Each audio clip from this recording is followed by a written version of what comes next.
Yan. Mag-adobo tamong tuga. Yan o.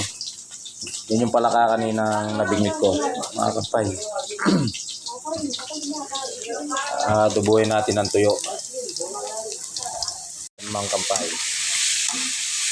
Yung mga nahuli kong palaka. Iluluto na.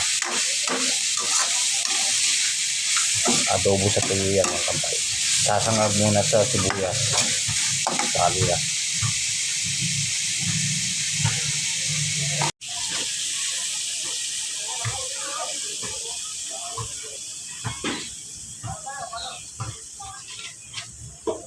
Dumi pa.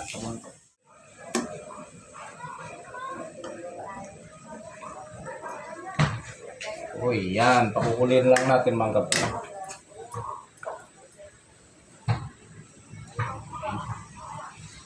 Hanggang sa matuyo sa adobong balat. Ito yung una na